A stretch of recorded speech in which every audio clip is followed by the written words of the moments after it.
All right, so join in this conversation, everyone, that we're going to deep dive. Amina Smith joining the conversation with Mike Giardi and Breer joining the conversation by voting in our poll. Where does Bill Belichick rank, do you think, right now in coaches? Is he number one, top 5, top 10, or has he outside of the top 10? You can go to NBCSportsBoston.com/early edition to vote, or you can scan that QR code right there. All right, Amina, where would he rank in yours? I'd say that he got it right in that top 3. I mean, we're talking about heading into the 2023 season. What's held Bill Belichick back is the fact that last year the offense was a mess, trying to figure out who was the offensive coordinator, Matt Patricia, Joe Judge, Mac Jones not taking a step forward. If we're talking about going into the 2023 season, what's allowing the Patriots to be in that conversation, or Bill Belichick to be in that conversation of being top 3 in the NFL, is the fact that they actually have an offensive coordinator in Bill O'Brien. So Bill O'Brien trying to make that offense a bit more productive and help Mac Jones develop. So I don't think there's anything wrong with having Bill Belichick in that top 3 at all. I see it as he's right there where he should be. I'm going to I know this sounds like a cop-out, right? Come on, first.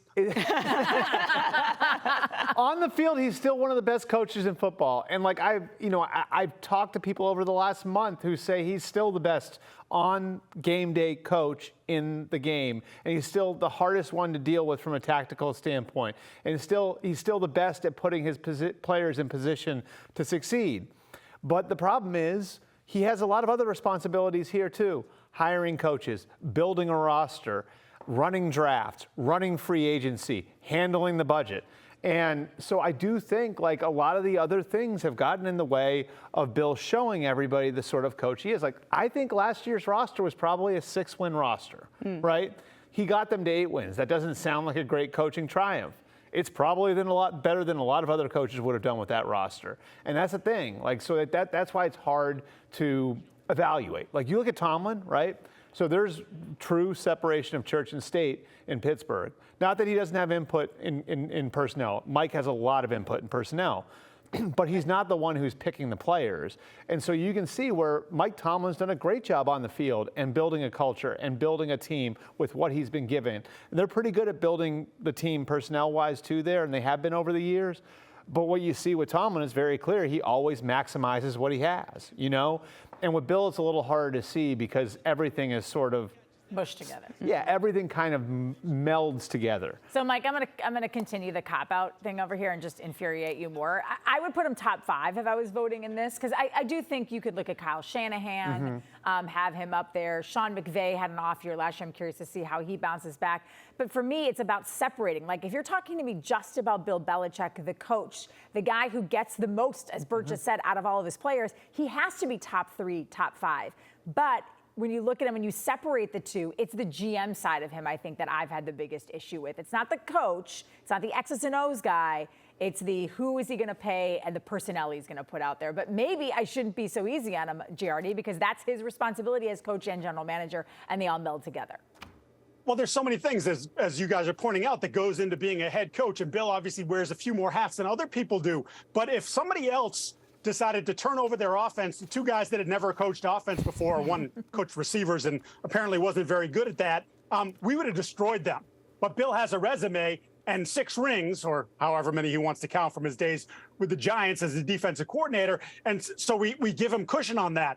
He took his second-year quarterback and did everything that you're not supposed to do for a young quarterback. And he set that kid back. And now we don't know whether Mac Jones is the quarterback of the future or they're going to be in the quarterback market again next year. Then look at some of the preparation things. Maybe they did get more wins out of it, but maybe they should have gotten even more because they were sloppy on special teams. How many pre-snap penalties? Isn't that the coach's responsibility? Because over the years, we sat there and said, oh, my God, they don't make these mistakes, and they don't make them because Bill's the genius. Bill drives it. If you don't do it this way, you're going to watch on the bench. Well, last year, what was it? Is it not Bill's fault? It was stupid players. It was stupid assistant coaches. Well, who's in charge of all those guys? It was Bill. So, look, I still think on game day, X's and O's game plan, yeah, he's what Bert said. He's right up there. You could argue he's the best. But there's so many other things that go into this that I think he's dropping. I think he's 8 to 10 right now, somewhere in that range. And we'll see. This is a massive year for him, for this program. This is year 4 without Brady. Year 4 of a rebuild. Are you still rebuilding? Is there something there? Are you reaching for something, or are you hitting the reset button again and going out to get a quarterback? Here's where a huge litmus test, because he's not the first coach who kind of got a little big for his britches and did something that he thought was innovative and just spilled all over himself. Andy Reid did that too. Like, if you go back, one of the things that spelled the end of Andy Reid in Philadelphia was hiring Juan Castillo, who had been his offensive line coach, to be his defensive coordinator. Andy Reid learned from that. And you see some of the other mistakes that were made in Philadelphia. He learned from those too. And those made him a better coach in Kansas City.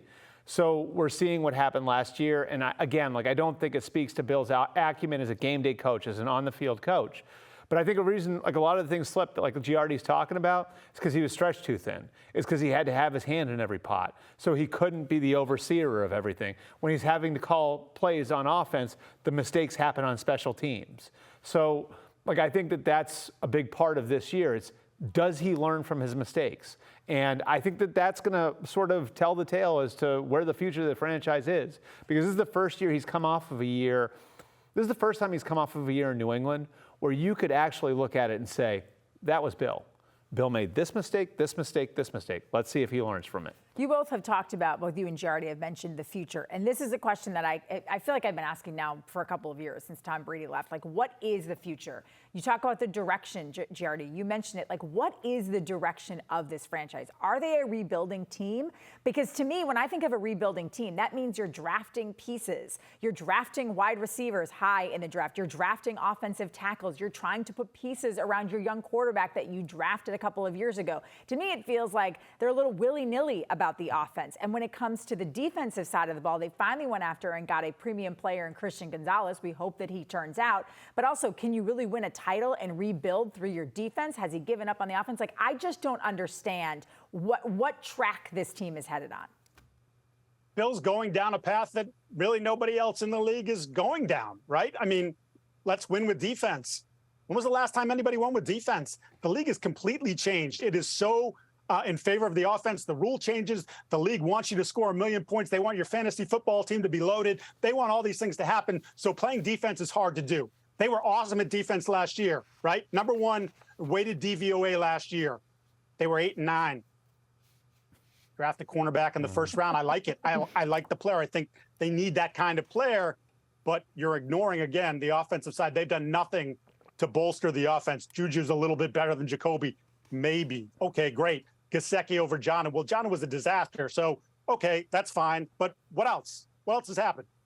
Now, we've talked about this time and time again, the fact that Bill Belichick isn't really moving with the times of the NFL. We know that offense is key, high-flying offenses, big-time wide receivers. You got to score more than 14 or 17 points to win games in the NFL these days. How many times have I sat here on Sundays watching the Patriots and I'm trying to figure out, okay, what's the score going to be for this game? Well, I'm like, I don't see the Patriots scoring over 21 points. You can't win in the NFL just scoring 21 points, Bert. I just don't understand how Bill Belichick can see what's happening around the league and not try to follow suit. The NFC title game gives you interesting context on that too, because that Niners defense was filthy last year. Was really, really good. Nick Bosa, Defensive Player of the Year. Fred Warner still playing at that level. They had a premier corner in Charvarius Ward, like a D-line beyond just Bosa that I think is as good as any we've seen the last 10 years.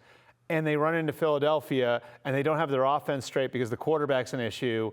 And now what ends up happening? Well, now we got trouble with A.J. Brown, and now we have trouble with Devontae Smith, and now the Philadelphia Eagles are going to the Super Bowl. Bert, saying all that, and this is Bill Belichick as a whole, not just the coach, but the coach and the GM, both titles that he wears. Is he the biggest hindrance to their success the last few years? It's interesting because, he is so central to everything that it's hard to pull him out of it. I think the roster is built in such a way that he can succeed with it, but I don't think a lot of other coaches would be able to succeed with it, which is kind of, I think, the spot that he has the owner in right now. He's sort of got the owner in this spot, whereas if you pull Bill Belichick out of the equation, well, now you're probably talking about a total rebuild. Because now you're talking about having to build the offense, build the roster a different way, build the roster the way 31 other teams are building their rosters now, because you're going to have to support your new coach in a way that's very, very different than the way that you've supported this coach. So, it's just, bastardized is the wrong word, but when a guy's a coach in one place for that long, it is very, very hard to separate him from the program. And so, is he a problem? if they're not winning, he's a problem because he is the program, you know? And they haven't been winning. And especially when you take Tom Brady out of it, like now he's even more the program than he was before.